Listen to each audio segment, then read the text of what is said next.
हाँ तो नमस्कार बच्चों, कैसे हो आप लोग सभी। आई होप आप लोग अच्छे होंगे, अपनी पढ़ाई को अच्छे से कर रहे होंगे।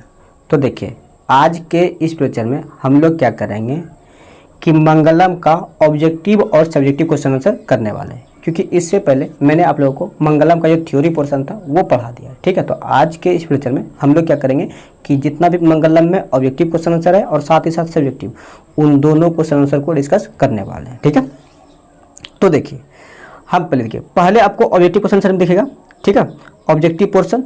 तो ऑब्जेक्टिव पोर्शन में जो भी क्वेश्चन का आंसर आपको पता होगा उसको क्या करना है कि वीडियो को पॉज करना है और उस क्वेश्चन का आंसर आप लोग को कमेंट में बताना है। ठीक है, तो चलिए फिर वीडियो शुरू करते हैं। ठीक है, ये नहीं कि आपको टुकुर टुकुर देखना है कि जैसा बता रहा है कि इसका ये होगा, ऐसा कुछ नहीं करना है। ठीक है, हम आपको थ्योरी पोर्शन पढ़ाए हैं तो आप लोग से आशा करते हैं कि जो भी क्वेश्चन आपको हम बता रहे हैं, ठीक है, जो भी ऑब्जेक्टिव क्वेश्चन आ रहा है उसका आंसर आप लोग कमेंट में बताएं। ठीक है, तो चलिए फिर शुरू करते हैं। तो देखिए पहला क्या है क्वेश्चन कि मंगलम पाठ के रचयिता कौन है। तो कौन है मंगलम पाठ के रचयिता कौन है, तो महर्षि वेदव्यास। इसका आंसर क्या जाएगा, ऑप्शन नंबर ए इसका राइट हो जाएगा। ठीक है, चलिए अगला ऑप्शन क्या है कि मंगलम पाठ कहाँ से संकलित है, कहाँ से है, तो उपनिषद से। इसका ऑप्शन नंबर बी सही हो जाएगा। यह देखो मैं एक्स्ट्रा बातें नहीं करूंगा, सीधा मैं जो क्वेश्चन पढ़ूंगा उसका ऑप्शन कौन सा सही होगा ये मैं बताऊंगा। ठीक है, आपको है कि वीडियो पॉज करना है और आंसर कमेंट बॉक्स में बताना है। ठीक है, समझे ना। चलिए अगला ऑप्शन ये क्या लिखा है। अगला क्वेश्चन है कि मंगलम पाठ में कितने मंत्र संकलित है, बताइए। हम बताए थे मंगलम पाठ में कितने मंत्र संकलित है, तो 5। कितने हैं, तो 5 मंत्र संकलित है और 5 ऑप्शन नंबर सी में, इसीलिए इसका जो राइट आंसर हो गया ऑप्शन नंबर सी इसका राइट हो जाएगा। ठीक है, चलिए अगला देखिए क्या है। अगला है कि मंगलम पाठ में कैसे मंत्र संकलित है।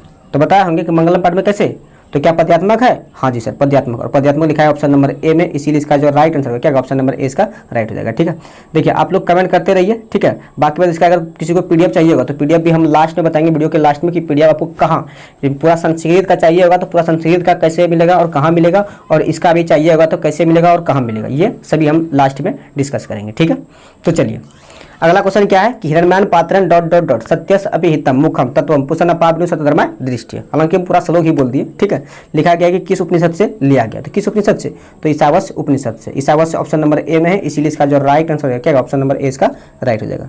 कोई दिक्कत नहीं ना। चलिए आगे देखिए क्या लिखा है। आगे लिखा है कि अनौरणीयान महतो महीयान आत्मस जंतुर्निहितो गोयाम तम क्रतु पश्यति वित्सु को धातु पश्चात महिमाना आत्मना। ठीक है, मंत्र किस उपनिषद से लिया गया है, तो किस उपनिषद से लिया गया, तो ये लिया गया है कंठोपनिषद से, और कंठो लिखा गया ऑप्शन नंबर सी में, इसीलिए इसका जो राइट आंसर है क्या ऑप्शन नंबर सी इसका राइट हो जाएगा। ठीक है, कोई दिक्कत नहीं है ना। चलिए आगे देखिए क्या लिखा है।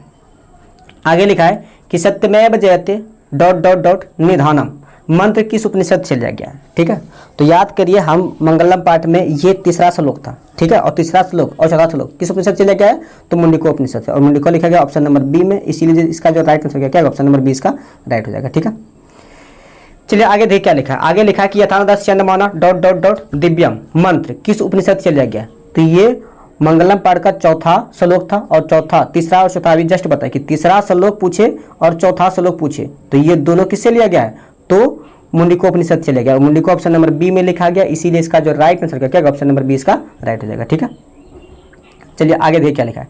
आगे लिखा है कि वेदाहम हेतम पुरुषम महांतम डॉट डॉट डॉट विदते अयना मंत्र किस उपनिषद से लिया गया है। ठीक है, तो ये मंगलम पाठ का 5वां श्लोक और 5वां जो लिया गया वो श्वेताश्वर से लिया गया, और श्वेताश्वर ऑप्शन नंबर डी में है, इसीलिए इसका जो राइट आंसर क्या ऑप्शन नंबर डी इसका राइट हो जाएगा। ठीक है, चलिए आगे देखिए क्या लिखा है। आगे है कि उपनिषद का रचनाकार कौन है, तो उपनिषद का रचनाकार कौन है, तो महर्षि वेदव्यास। ठीक है, चलिए महर्षि वेदव्यास ऑप्शन नंबर ए में है, इसीलिए इसका जो राइट आंसर है ऑप्शन नंबर ए इसका राइट हो जाएगा। ठीक है, चलिए यहाँ तक हम आपको 10 क्वेश्चन कराएं, आप लोग कमेंट करके बताइए कि 10 में से आप लोग का कितना सही हुआ। ठीक है, चलिए कमेंट कर दीजिएगा। ठीक है, अगला क्वेश्चन क्या लिखा है।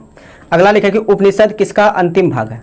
ठीक है, तो उपनिषद किसका अंतिम भाग है, तो वैदिक साहित्य का अंतिम भाग, और वैदिक साहित्य लिखा गया ऑप्शन नंबर ए में, इसीलिए इसका जो राइट आंसर होगा क्या ऑप्शन नंबर ए इसका राइट हो जाएगा। ठीक है, चलिए आगे देखिए क्या लिखा है। आगे लिखा है कि उपनिषद किसका सिद्धांत प्रकट करता है, ऑप्शन नंबर ए में है दर्शन शास्त्र का, ऑप्शन बी में है तर्क शास्त्र का, ऑप्शन सी में है गुण शास्त्र का, ऑप्शन डी में है इनमें से कोई नहीं। ठीक है, तो उपनिषद जो है किसका सिद्धांत प्रकट करता है, तो वो दर्शन शास्त्र का सिद्धांत प्रकट करता है, वो दर्शन शास्त्र ऑप्शन नंबर ए में है, इसीलिए इसका जो राइट आंसर होगा क्या ऑप्शन नंबर ए इसका राइट हो जाएगा। ठीक है, चलिए आगे देखिए क्या लिखा है।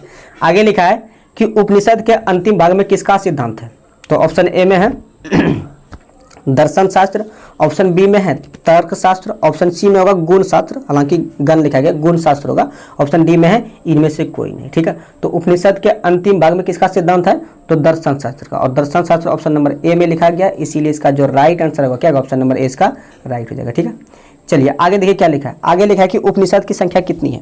हालांकि इस क्वेश्चन को जब हम थ्योरी पोर्शन पढ़ा रहे थे उसमें हम डिस्कस नहीं किए थे। ठीक है, तो उपनिषद की जो संख्या है कितनी है, तो उपनिषद की संख्या है 108। कितनी है, 108 है। ठीक है, और 108 लिखा गया ऑप्शन नंबर डी में, इसीलिए इसका जो राइट आंसर होगा क्या, ऑप्शन नंबर डी इसका राइट हो जाएगा। ठीक है, देखो उपनिषद की संख्या को हम डिस्कस नहीं किए थे, जो कि पता है कि उपनिषद की संख्या कितनी है, 108। अभी अगर पुराण पूछेगा तो पुराण की संख्या कितनी है, 18। ठीक है, ये दोनों क्वेश्चन हम डिस्कस नहीं किए तो अभी बता दिए कि उपनिषद की संख्या होती है 108 और पुराण की संख्या होती है 18। ठीक है, समझ गए। चलिए अब अगला क्वेश्चन क्या लिखा है। अगला क्वेश्चन है कि उपनिषदों की संख्या कितनी है। तो ये तो हो गया शायद ना, ये हो गया है। ठीक है, अगला क्वेश्चन देखिए क्या लिखा है। अगला क्वेश्चन है कि पुराणों की संख्या कितनी होती है। तो पुराण की संख्या अगर क्या पूछा, पुराण हम बताएं कि उपनिषद की संख्या 108 और पुराण की संख्या तो 18 किस ऑप्शन में है, तो ऑप्शन नंबर सी में है, इसीलिए जो इस क्वेश्चन का जो राइट आंसर होगा क्या, ऑप्शन नंबर सी इसका राइट हो जाएगा। ठीक है, चलिए आगे देखिए। आगे लिखा है कि किनकी महिमा का गायन हुआ है। ऑप्शन ए में है साहित्य की, ऑप्शन बी में है पंडित का, ऑप्शन सी में है परमात्मा, ऑप्शन डी में है इनमें से कोई नहीं। ठीक है, तो किसकी महिमा का गायन हुआ है, तो परमात्मा की महिमा का गायन हुआ है, और परमात्मा है ऑप्शन नंबर सी, इसीलिए इसका जो राइट आंसर होगा क्या, ऑप्शन नंबर सी इसका राइट हो जाएगा। ठीक है, चलिए अगला क्वेश्चन क्या लिखा है। अगला क्वेश्चन है स्वर्णमय पात्र से किसका मुंह ढका हुआ है। ये तो आसान क्वेश्चन है।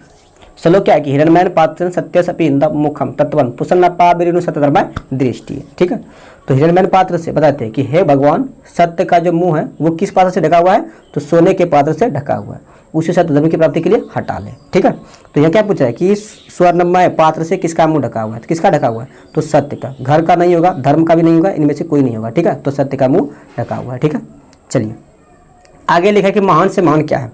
ऑप्शन ए में है देवता, नहीं होगा, ऑप्शन बी में है ऋषिगण, नहीं होगा, ऑप्शन डी में है दानव, नहीं होगा, क्या होगा, ऑप्शन नंबर सी आत्मा। ठीक है, आत्मा ऑप्शन नंबर सी में, इसीलिए इसका जो राइट आंसर होगा क्या, ऑप्शन नंबर सी इसका राइट हो जाएगा। ठीक है, चलिए आगे देखिए क्या लिखा है। आगे है कि सूक्ष्म से सूक्ष्म क्या है। क्या मन है, नहीं, शरीर है, नहीं, ईश्वर है, नहीं, तो क्या है, आत्मा। ठीक है, और आत्मा लिखा गया ऑप्शन नंबर ए में, इसीलिए इसका जो राइट आंसर होगा क्या, ऑप्शन नंबर ए इसका राइट हो जाएगा। ठीक है, चलिए आगे देखिए क्या लिखा है। आगे लिखा है कि किसे वश में नहीं किया जा सकता है। ऑप्शन ए में है ईश्वर। क्या ईश्वर को वश में नहीं करते हैं, नहीं। देखो तो इस पे तो गाना भी है कि भगत के बस में है भगवान ना, इसी तरह करना है ना कि भगत के बस में है भगवान, तो भगवान को वश में किया जा सकता है। तो ये क्या है, किससे वश में नहीं किया जा सकता है, तो ईश्वर को तो वश में किया जा सकता है, तो ये आंसर नहीं होगा।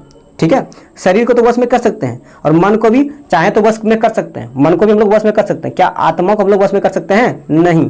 ठीक है, तो इसका जो राइट आंसर होगा क्या होगा, आत्मा, क्योंकि क्या पूछा क्वेश्चन कि किससे वश में नहीं किया सकता है, तो किससे वश में नहीं किया सकता, तो आत्मा को, और आत्मा लिखा गया ऑप्शन नंबर सी में, इसीलिए इसका जो राइट आंसर होगा क्या, ऑप्शन नंबर सी इसका राइट हो जाएगा। ठीक है, अब आगे देखिए क्या लिखा है। आगे लिखा है कि विद्वान शोक रहित होकर किसको देखता है।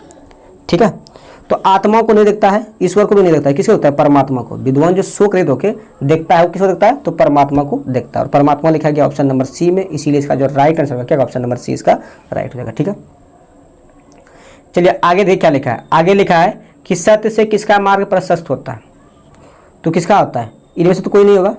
यमलोक का नहीं, परलोक का नहीं, तो किस लोक का, तो देवलोक का। तो सत्य से जो मार्ग प्रशस्त होता है किस लोक का, तो देवलोक, और देवलोक लिखा गया ऑप्शन नंबर ए में, इसीलिए इसका जो राइट आंसर होगा क्या, ऑप्शन नंबर ए इसका राइट हो जाएगा। ठीक है, चलिए अगला क्वेश्चन है कि ये संपूर्ण संसार किसके द्वारा अनुशासित है। क्या आत्मा के द्वारा, नहीं, पर साहित्य के द्वारा, नहीं, किसके द्वारा, परमात्मा के द्वारा ये संपूर्ण संसार अनुशासित है, और परमात्मा लिखा गया ऑप्शन नंबर सी में, इसीलिए इसका जो राइट आंसर होगा क्या, ऑप्शन नंबर सी इसका राइट हो जाएगा। ठीक है, चलिए आगे देखिए क्या लिखा है। आगे लिखा है कि नदियां नाम और रूप को छोड़कर किस में मिलती है। यहाँ किस में होगा, किसी में नहीं होगा, किस में होगा, किस में होगा। ठीक है, किस में मिलती है, नदियां नाम और रूप को छोड़कर किस में मिलती है, किस में मिलती है, तो मानसरोवर में नहीं मिलती है, झील में नहीं मिलती है, तालाब में नहीं मिलती, किस में मिलती है, तो समुद्र में मिलती है। ठीक है, नदियां अपने नाम और रूप को छोड़कर कहाँ मिलती है, तो समुद्र में मिलती है, और समुद्र लिखा गया ऑप्शन नंबर बी में, इसीलिए इसका जो राइट आंसर होगा क्या, ऑप्शन नंबर बी इसका राइट हो जाएगा। ठीक है, चलिए आगे देखिए क्या लिखा है। आगे लिखा है कि किसकी विजय होती है, यानी किसकी विजय मतलब क्या, जीत। अगर इस वर्ड को देखा जाए तो इस वर्ड का हिंदी होता है सही में जीत। तो किसकी जीत होती है, क्या असत्य की जीत होती है, नहीं। झूठ की जीत होती है, नहीं। किसकी होती है, सत्य की, और सत्य लिखा गया ऑप्शन नंबर बी में, इसीलिए इसका जो राइट आंसर क्या, ऑप्शन नंबर बी इसका राइट हो जाएगा। ठीक है, चलिए आगे देखिए, लिखा है कि किसकी विजय नहीं होती है, मतलब किसकी विजय नहीं होती है, तो किसकी विजय नहीं होगी? क्या सच्चाई की विजय नहीं होती है? हाँ सर होती है। सत्य की नहीं होती है? हाँ होती है। तो असत्य की होती है? नहीं सर, असत्य की विजय नहीं होती है। असत्य लिखा गया ऑप्शन नंबर बी में, इसीलिए इसका जो राइट आंसर क्या ऑप्शन नंबर बी इसका राइट हो जाएगा। ठीक है, चलिए आगे देखिए क्या लिखा है। आगे लिखा है कि सबसे बड़ा खजाना क्या है? तो देखिए, ना ही सोना सबसे बड़ा खजाना है, ना ही चांदी सबसे बड़ा खजाना है, तो खजाना सबसे बड़ा क्या है? तो सत्य। ठीक है, और सत्य लिखा गया ऑप्शन नंबर सी में, इसीलिए इसका राइट आंसर क्या है? ऑप्शन नंबर सी इसका राइट हो गया। ठीक है, देखो सोना और चांदी वैभव है, ठीक है, खजाना नहीं है। खजाना मीन्स क्या? देखो अगर आपके पास में सत्य है ना, तो आप इस लोक से लेके परलोक यानी दूसरे लोक में भी आपकी महिमा का गायन होगा। ठीक है, अगर सोना चांदी है तो सिर्फ आपका सोना चांदी इसी लोक में रहेगा, मौजूद रहेगा। आपका सोना और चांदी इस लोक से दूसरे लोक में नहीं जाएगा। ठीक है, अगर दूसरे लोक में कोई जाने वाला है तो वो सत्य है। ठीक है, तो इसीलिए इसका जो राइट आंसर है ठीक है क्या होगा? सत्य होगा, क्योंकि सत्य से बड़ा इस संसार में कोई भी खजाना नहीं है। ठीक है, समझे? चलिए आगे देखिए क्या लिखा है। आगे लिखा है कि ईश्वर क्या है? तो क्या ईश्वर असत्य है? नहीं सर, एक तो इस पर गाना भी है कि सत्य ही शिव है, मतलब सत्य ही ईश्वर है ना। तो ईश्वर क्या है? तो सत्य है। ठीक है, और सत्य लिखा गया ऑप्शन नंबर बी में, इसीलिए इसका जो राइट आंसर क्या ऑप्शन नंबर बी इसका राइट हो जाएगा। ठीक है, चलिए आगे देखिए क्या लिखा है। आगे लिखा है कि ईशावास्य उपनिषद में किसके विषय में कहा गया है? ठीक है, ऑप्शन नंबर ए में है सत्य, ऑप्शन नंबर बी में है मोक्ष, ऑप्शन नंबर सी में है परमात्मा, ऑप्शन नंबर डी में है इनमें से कोई नहीं। बताइए इसका आंसर। अच्छा, ईशावास्य उपनिषद श्लोक क्या था कि हिरण्मयन पात्रन सत्यस अपि हितम मुखम तत्पम पुष्ण पाविनु सतधर्म दृष्टि। ठीक है, तो ये था श्लोक। तो क्या बोल रहा है कि हे भगवान, सत्य का मुंह हिरण्मयन पात्र से ढका हुआ है, उसे सत्य धर्म की प्राप्ति के लिए हटा ले। तो ईशावास्य उपनिषद में किसके विषय में चर्चा किया गया? तो यहाँ किसके विषय में बार बार बोल रहा है? तो किसके विषय में? तो सत्य के विषय में, और सत्य लिखा गया ऑप्शन नंबर ए में, इसीलिए इसका जो राइट आंसर है क्या ऑप्शन नंबर ए इसका राइट हो जाएगा। ठीक है, अगला का है, अगला क्वेश्चन है कि कंठो उपनिषद में किसके विषय में कहा गया है? ठीक है, किसके विषय में कहा गया है? ऑप्शन ए में है सत्य, ऑप्शन बी में है मोक्ष, ऑप्शन सी में है परमात्मा, ऑप्शन डी में है इनमें से कोई नहीं। अब देखिए हम आपको कंठोपनिषद का श्लोक सुनाते हैं, उसमें से उसका हिंदी बताएंगे और आप ही लोग को बताना है कि इसका कौन सा आंसर होगा। ठीक है, कंठोपनिषद का श्लोक है वो ये है, क्या है कि अनोर अनियान महतो महीयान आत्मस जंतुर्निहितो गुहायाम तम क्रतु पश्यति विद्सो को धातु पश्चादात महिमाना आत्मना। यह है कंठोपनिषद का श्लोक। ठीक है, अब इसमें से आपको बताना है जी, इसका हिंदी हम बता देते हैं। इसका हिंदी होता है कि मनुष्य के हृदय रूपी गुफा में सूक्ष्म से सूक्ष्म और महान से महान आत्मा विद्यमान है। विद्वान शोक रहित होकर उस परमात्मा को देखता है। ठीक है, तो बताइए क्या यहाँ सत्य के बारे में चर्चा हुआ? नहीं सर। मोक्ष के बारे में चर्चा हुआ? नहीं। तो किसके बारे में चर्चा हुआ? तो परमात्मा के बारे में। ठीक है, तो कंठो उपनिषद में किसके बारे में चर्चा किया है? तो परमात्मा, और परमात्मा लिखा गया ऑप्शन नंबर सी में, इसीलिए इसका जो राइट आंसर हो गया ऑप्शन नंबर सी इसका राइट हो गया। ठीक है, चलिए अब यहाँ तक में हम 30 क्वेश्चन डिस्कस किए। आप लोग बताइए कि आप लोग का 30 में कितना सही हुआ। ठीक है, हालांकि इसको हम लाइव पढ़ाते हैं, लेकिन लाइव में टेक्निकल इशू बहुत हो रहा था, इसीलिए हम लाइव क्लास नहीं ले पाए हैं। ठीक है, तो रिकॉर्डेड में आप लोग को वीडियो प्रोवाइड करवा रहे हैं। तो अगर रिकॉर्डेड प्रोवाइड करवा रहे हैं तो इसका मतलब ये थोड़ी होगा कि हम आपको नहीं पूछेंगे कि इतना में से कितना सही हुआ, सब पूछेंगे। ठीक है, एक लाइव की तरह ही क्लास होगा। ठीक है, चलिए बताइए इसमें कितना सही हुआ, चलिए कमेंट करके बताइए जल्दी जल्दी। चलिए ठीक है, अब आगे देखिए। आगे लिखा कि श्वेताश्वर उपनिषद में किसके विषय में कहा गया है? ऑप्शन ए में है सत्य, ऑप्शन बी में है मोक्ष, ऑप्शन सी में परमात्मा, ऑप्शन डी में इनमें से कोई नहीं। ठीक है, अब श्वेताश्वर उपनिषद क्या था कि वेदाहम एतम पुरुषम महानतम आदित्यवर्णम तमसा प्रस्तात तुम्हें विदितवाति मृत्यु में तीन नान्या पंथा विदिते आईना। ठीक है, ये है श्लोक। अब इसका हिंदी क्या होता है?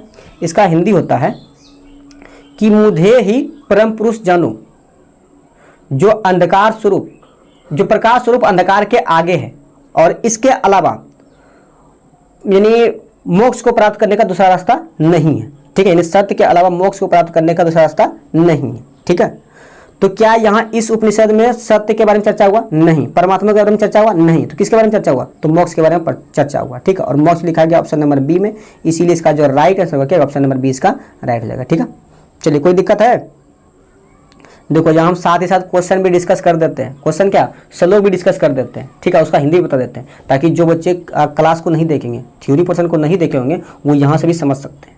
हालांकि मैं आप लोगों से रिक्वेस्ट करता हूँ कि जो थ्योरी पोर्शन नहीं देखे ना वो एक बार थ्योरी पोर्शन देखिए। थ्योरी पोर्शन अगर देख लीजिएगा तो यहाँ हमको अगर इतना डिस्कस कर रहे हैं, बिना डिस्कस किए हुए आप आंसर कर सकते हैं, ठीक है। इसीलिए कोई भी चैप्टर हो पहले सबसे पहले उसका थ्योरी पोर्शन सही से पढ़िए, उसके बाद फिर उसका ऑब्जेक्टिव और सब्जेक्टिव बनाइए, ठीक है। चलिए ठीक है, अब आगे देखिए क्वेश्चन क्या लिखा है। आगे लिखा है क्वेश्चन कि किसके प्रभाव से विद्वान शोक रहित होता है। ऑप्शन ए में है इंद्रियों के प्रभाव से, ऑप्शन बी में है विद्वान के प्रभाव से, नहीं आत्मा के प्रभाव से, ऑप्शन सी में है परमात्मा के प्रभाव से, ऑप्शन डी में है साहित्य के प्रभाव से। तो क्या बोले किसके प्रभाव से विद्वान शोक रहित होता है, ठीक है। तो किसके प्रभाव से होता है, तो श्लोक क्या था कि अनवर अनियान महत्व महियान आत्मस जंतु निहतु गुहायाम तम कर्तु पेशति वित्सो को धातु प्रसाद दात महिमाना आत्मना। इसी श्लोक से ये क्वेश्चन बना है। अब इसका हिंदी क्या होता है, हिंदी होता है कि मनुष्य के हृदय रूपी गुफा में आत्मा, मनुष्य के हृदय रूपी गुफा में सूक्ष्म से सूक्ष्म और महान से महान आत्मा विद्वान है। विद्वान शोक रहित होकर उस परमात्मा को देखता है।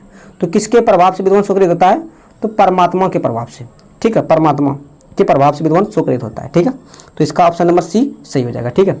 इस क्वेश्चन में हमको थोड़ा डाउट लग रहा है आत्मा के प्रभाव से या परमात्मा के प्रभाव से। चलिए अभी तो ऑप्शन नंबर सी इसका राइट हो जाएगा, ठीक है। आप लोग कमेंट करके बताइएगा, ठीक है। अगला क्वेश्चन ये क्या लिखा है, अगला क्वेश्चन है कि सत्य मार्ग से विद्वान कहाँ जाते हैं। तो कहाँ जाते हैं, देवलोक जाते हैं कि परलोक जाते हैं कि यमलोक जाते हैं कि इनमें से कहीं नहीं। तो कहाँ जाते हैं, सत्य मार्ग से विद्वान कहाँ जाते हैं, तो देवलोक जाते हैं। और देवलोक लिखा गया ऑप्शन नंबर ए में, इसीलिए इसका जो राइट आंसर होगा क्या, ऑप्शन नंबर ए इसका राइट हो जाएगा, ठीक है। चलिए अगला क्वेश्चन देखिए क्या लिखा है। अगला क्वेश्चन है कि कौन अपना नाम और रूप को छोड़कर समुद्र में मिल जाता है। ये तो अभी जस्ट इस तरह क्वेश्चन हुआ था। तो कौन मिलता है, तो नदी अपने नाम और रूप को छोड़कर कहाँ मिल जाता है, समुद्र में, ठीक है। तो यहाँ देखो क्या पूछा कि कौन अपने नाम और रूप को छोड़कर समुद्र में मिलता है। यहाँ उल्टा क्वेश्चन पूछा है, तो कौन मिलता है, तो नदी। और नदी लिखा गया ऑप्शन नंबर बी में, इसीलिए इसका जो राइट आंसर होगा क्या, ऑप्शन नंबर बी इसका राइट हो जाएगा, ठीक है। चलिए आगे देख क्या लिखा है। आगे लिखा है कि सत्य धर्म की प्राप्ति के लिए किसे हटा लेना चाहिए। किसे हटाना चाहिए, हिरण्मय पात्र को या रजत पात्र को या ताम्र पात्र को, या इनमें से कोई नहीं। देखिए हिरण्मय पात्र मतलब होता है कि सोने का आवरण, रजत पात्र मतलब होता है चांदी का आवरण, ठीक है, चांदी का आवरण, ठीक है, और ताम्र पात्र मतलब होता है तांबा का आवरण, ठीक है। तो बताइए किसका चर्चा हुआ था, तो हिरण्मय पात्र का, ठीक है। तो इसका जो ऑप्शन हो जाएगा ऑप्शन नंबर ए इसका राइट हो जाएगा, ठीक है। आगे देखिए क्या लिखा है। आगे लिखा है कि प्राणी के हृदय रूपी गुफा में कौन विद्यमान रहता है। अभी जस्ट इसका हिंदी बताए थे, कौन विद्यमान रहता है, क्या रक्त नाजीसर, वायु नाजीसर, ज्ञान नाजीसर, तो क्या आत्मा। और आत्मा लिखा गया ऑप्शन नंबर डी में, इसीलिए इस क्वेश्चन का जो राइट आंसर होगा क्या, ऑप्शन नंबर डी इसका राइट हो जाएगा, ठीक है। चलिए आगे देखिए क्या लिखा है। आगे लिखा है कि नदियाँ कहाँ जाकर मिलती है, कहाँ जाकर मिलती है, तो समुद्र में जाकर मिलती है, ठीक है। और समुद्र लिखा गया ऑप्शन नंबर बी में, इसीलिए इसका जो राइट आंसर होगा क्या, ऑप्शन नंबर बी इसका राइट हो जाएगा, ठीक है। चलिए अगला क्वेश्चन देखिए क्या लिखा है। अगला क्वेश्चन है कि ब्राह्मण का मुख किससे ढका हुआ है। क्या सत्य से ढका हुआ है, या चांदी से ढका हुआ है, या कंबल से ढका हुआ है, या इनमें से कोई नहीं। कोई नहीं तो नहीं होगा, कंबल से भी नहीं, चांदी से नहीं, किसे ढका हुआ है, तो सत्य से। और सत्य लिखा गया ऑप्शन नंबर ए में, इसीलिए इसका जो राइट आंसर होगा क्या, ऑप्शन नंबर ए इसका राइट हो जाएगा, ठीक है। चलिए आगे देखिए क्या लिखा है। आगे लिखा है कि विद्वान अपना नाम और रूप को छोड़कर किस में मिलता है। तो ऑप्शन ए में है परमात्मा, ऑप्शन बी में है समुद्र, ऑप्शन सी में है तालाब, ऑप्शन डी में है झील। देखो झील, तालाब और समुद्र में अगर मिल सकता है तो कौन मिलेगा, नदियों मिलेगा, नदी मिलेगा। क्या विद्वान मिलेगा इसमें, नहीं। तो किस में मिलेगा, तो परमात्मा में, ठीक है। तो परमात्मा लिखा गया ऑप्शन नंबर ए में, इसीलिए इसका जो राइट आंसर होगा ऑप्शन नंबर ए इसका राइट हो जाएगा, ठीक है। अगला क्वेश्चन क्या लिखा है। अगला क्वेश्चन है कि ऋषि लोग देवलोक को प्राप्त करने के लिए किस मार्ग को अपनाते हैं। बताइए, क्या साधना मार्ग को अपनाते हैं, नहीं। परिश्रम मार्ग को अपनाते हैं, नहीं। अहिंसा मार्ग को अपनाते हैं, नहीं। किस मार्ग को अपनाते हैं, सत्य मार्ग को। और सत्य मार्ग लिखा गया ऑप्शन नंबर ए में, इसीलिए इसका जो राइट आंसर होगा क्या, ऑप्शन नंबर ए इसका राइट हो जाएगा, ठीक है। चलिए आगे देखिए क्या लिखा है। आगे लिखा है कि आत्मा के स्वरूप एवं निवास का वर्णन किस दोहे में किया गया है, ठीक है। आत्मा के स्वरूप एवं निवास का वर्णन, कि आत्मा कहाँ रहती है और कैसा है, ठीक है। तो किस दोहे में वर्णन किया गया, क्या प्रथम दोहे, दोहे मतलब यहाँ क्या मंत्र यानी श्लोक, या द्वितीय दोहे, या तृतीय दोहे, या चतुर्थ दोहे में नहीं क्या है, नहीं तृतीय दोहे में। किस दोहे में क्या है, द्वितीय दोहे में। या आत्मा के स्वरूप एवं निवास का वर्णन जो क्या है ना, वो द्वितीय दोहे में। और द्वितीय दोहा मतलब क्या, श्लोक। द्वितीय श्लोक क्या था, द्वितीय श्लोक क्या था कि अनोर अनियान महतो महियान आत्मस जंतुर्निहितो गुहायाम तम कर्तु पश्यति वित्सो को धातु प्रसादात्म हिमान आत्मना, ठीक है। ये श्लोक था। और इसका हिंदी क्या क्या बताए थे हम, कि मनुष्य के हृदय रूपी गुफा में सूक्ष्म से सूक्ष्म और महान से महान आत्मा विद्यमान है, ये बताए थे। और विद्वान शोक रहित होकर उस परमात्मा को देखता है, ठीक है। तो यहाँ स्वरूप और निवास, तो किस दोहे में चर्चा हुआ, तो द्वितीय दोहे में। ठीक है, चलिए आगे देखिए क्या लिखा है। आगे लिखा है कि सत्य के महत्व को किस दोहे में बतलाया गया है। ठीक है, सत्य के महत्व को किस दोहे में बताया गया है, तो आपको हम बताए थे। क्या प्रथम दोहा होगा, नहीं। द्वितीय दोहा होगा, नहीं। किस दोहे में, तो तृतीय दोहे में, कि सत्य की ही जीत होती है, असत्य की नहीं। सत्य से ही देवलोक का मार्ग प्रशस्त होता है, इसके अलावा और कोई दूसरा मार्ग नहीं है। ठीक है, तो ऑप्शन नंबर सी हो जाएगा। ठीक है, चलिए जीव एवं आत्मा, चलिए अगला ऑप्शन देखिए क्या लिखा है कि जीव एवं आत्मा के बारे में किस दोहे में बताया गया है। जीव एवं आत्मा ऑप्शन नंबर ए में है प्रथम दोहा, ऑप्शन बी में है द्वितीय दोहा, ऑप्शन सी में है तृतीय दोहा, ऑप्शन डी में है चतुर्थ दोहा। बताइए जीव एवं आत्मा के बारे में किस दोहे में बताया गया है। ठीक है, तो वो बताया गया है चतुर्थ दोहे में। किस दोहे में, चतुर्थ दोहे, और चतुर्थ दोहा लिखा गया ऑप्शन नंबर डी में, इसीलिए इसका जो राइट आंसर क्या ऑप्शन नंबर डी इसका राइट हो जाएगा। ठीक है, चलिए आगे देखिए क्या लिखा है। आगे लिखा है कि यथा डॉट डॉट डॉट स्यंदमाना समुद्र। ठीक है, तो इसमें देखिए आपको ये सलोक से सीधा उठा के क्वेश्चन बनाया गया है। ठीक है, इस तरह का भी क्वेश्चन पूछा जाता है। ठीक है, तो ये सीधा सलोक से उठाया है। ठीक है, तो इसमें क्या बनेगा, नदा। ठीक है, अगर आप सलोक को ध्यान से पढ़े होंगे तो आप डायरेक्टली भर सकते हैं। ठीक है, और नदा है ऑप्शन नंबर ए में, इसीलिए इसका जो राइट आंसर क्या ऑप्शन नंबर ए इसका राइट हो जाएगा। ठीक है, चलिए आगे लिखा है, ये भी सलोक से उठाया गया क्वेश्चन है कि तमेव डॉट डॉट डॉट मृत्यु में थी। ठीक है, तो क्या था कि विद्युत था, नहीं। आत्मा था, नहीं। मृत्यु था, नहीं। क्या था, तमेव विद्युतवाती मृत्यु में थी, नान्या पंथा बीतते ऐना। तो इसमें क्या बनेगा, विद्युतवाती, और विद्युतवाती लिखा गया ऑप्शन नंबर डी में, इसीलिए इसका जो राइट आंसर क्या ऑप्शन नंबर डी इसका राइट हो जाएगा। ठीक है, चलिए आगे देखिए क्या लिखा है। आगे लिखा है कि सभी जगह परम पुरुष ने परमात्मा का क्या किया है, तो क्या किया है, तो गुणगान ही तो ना किया है। क्या शिकायत क्या है, नहीं। बलिदान क्या है, नहीं। स्थापना क्या है, नहीं। गुणगान क्या है, और गुणगान लिखा गया ऑप्शन नंबर सी में, इसीलिए इसका जो राइट आंसर क्या ऑप्शन नंबर सी इसका राइट हो जाएगा। ठीक है, चलिए आगे देखिए क्या लिखा है। आगे लिखा है कि हाप्तकामा ऋषिगण किसके निकट पहुंचे, तो किसके निकट, क्या विद्यालय के निकट, नाजी सर। कुटिया के निकट, नाजी सर। जुड़ के निकट, ना। तो किसके निकट, सत्य के निकट, और सत्य लिखा गया ऑप्शन नंबर ए में, इसीलिए इसका जो राइट आंसर क्या ऑप्शन नंबर ए इसका राइट हो जाएगा। ठीक है, अगला क्वेश्चन है कि कौन अपने नाम और रूप से विमुक्त होता है। साधु होता है, मंत्री होता है, विद्वान होता है। साधु नहीं होता है, न ही मंत्री होता है, न ही मित्र होता है। कौन होता है, विद्वान। यानी विद्वान अपने नाम और रूप को छोड़कर परमपिता परमेश्वर में विलीन हो जाते हैं। ठीक है, और विद्वान लिखा गया ऑप्शन नंबर बी में, इसीलिए इसका जो राइट आंसर क्या ऑप्शन नंबर बी इसका राइट हो जाएगा।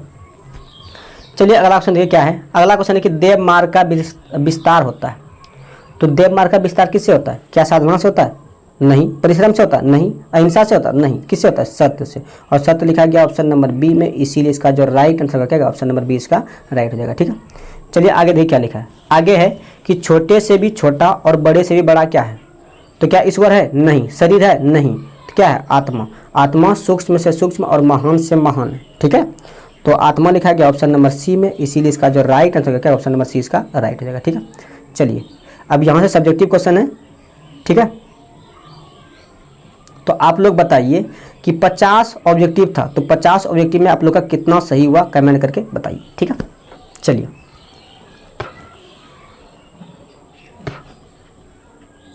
चलिए अब यहाँ से जो ना क्वेश्चन है ना सब्जेक्टिव है। ठीक है, आई थिंक सब्जेक्टिव 9 क्वेश्चन होगा, और 9 उस 9 को ही क्वेश्चन से, अगर कोई मंगलम चैप्टर से कोई क्वेश्चन पूछेगा तो उसी 9 में से पूछेगा, इसके अलावा उस 9 से बाहर नहीं जाएगा। ठीक है, तो क्या आप लोग सब्जेक्टिव क्वेश्चन के लिए तैयार है? अगर ये बात तैयार है तो लाइक शेयर एंड चैनल को सब्सक्राइब करके बता दीजिए। ठीक है, चलिए पहला क्वेश्चन क्या लिखा है। पहला क्वेश्चन है कि सत्य का मुंह किस पात्र से ढका हुआ है, तो ये तो आसान क्वेश्चन है। क्या, किस पात्र से, तो सत्य का मुंह हिरण्मय पात्र से ढका हुआ है। याद हो गया, ये तो याद है ना। उसके अगला क्वेश्चन क्या है कि नदियाँ क्या छोड़कर समुद्र में मिलती है, तो नदियाँ अपने नाम और रूप छोड़कर समुद्र में मिलती है। ये 2 क्वेश्चन हो गया। कितना इजी क्वेश्चन है। पहला क्वेश्चन क्या था कि सत्य का मुंह किस पात्र से ढका हुआ है, तो सर सत्य का मुंह हिरण्मय पात्र से ढका हुआ है। दूसरा क्वेश्चन क्या था कि नदियाँ क्या छोड़कर समुद्र में मिलती है, तो क्या छोड़कर, तो नदियाँ अपने नाम और रूप छोड़कर समुद्र में मिलती है। ठीक है, चलिए अगला क्वेश्चन देखिए क्या लिखा है। अगला क्वेश्चन है कि मंगलम पाठ के आधार पर सत्य के महत्व पर प्रकाश डालें। तो आंसर में क्या लिखना है, लिखना है कि मंगलम पाठ में महर्षि वेद व्यास सत्य की महत्ता का वर्णन करते हुए कहते हैं कि हमेशा सत्य की जीत होती है, असत्य की नहीं। सत्य से ही देवलोक का मार्ग प्रशस्त होता है। ऋषिगण देवलोक को प्राप्त करने के लिए सत्य के मार्ग को अपनाते हैं। बताइए, लिख लीजिएगा। चलिए अब आगे देखिए। आगे लिखा है कि मंगलम पाठ के आधार पर आत्मा की विशेषता का वर्णन, आत्मा की विशेषता को बतलाएं। ठीक है, चलिए उत्तर में क्या लिखना है कि मंगलम पाठ में संकलित कंठो उपनिषद के मंत्र में महर्षि वेदव्यास कहते हैं कि प्राणी के हृदय रूपी गुफा में आत्मा बंद रहती है, विद्यमान रहती है। आत्मा सूक्ष्म से सूक्ष्म और महान से महान होती है, इस आत्मा को वश में नहीं किया जा सकता है। ठीक है, देखो ऑब्जेक्टिव के रूप में भी क्वेश्चन था कि किसे वश में नहीं किया जा सकता, किसे, तो आत्मा को वश में नहीं किया जा सकता। ठीक है, चलिए लिख लीजिएगा। चलिए अब अगला क्वेश्चन देखिए क्या लिखा है। अगला क्वेश्चन है कि महान लोग संसार रूपी सागर को कैसे पार करते हैं। तो उत्तर में क्या लिखना है कि श्वेताश्वर उपनिषद में ज्ञानी और अज्ञानी लोग में अंतर स्पष्ट करते हुए महर्षि वेदव्यास कहते हैं कि ईश्वर ही प्रकाश का पुंज है। पुंज मतलब क्या होता है, समूह होता है। उन्हीं के भव्य दर्शन से सारा संसार आलोकित है। ज्ञानी लोग उस ईश्वर को जानकर सांसारिक मोह माया से मुक्ति पाते हैं, इसके अलावा अन्य कोई दूसरा मार्ग नहीं। बताइए कोई दिक्कत लिखने में, नहीं ना। चलिए अब आगे देखिए।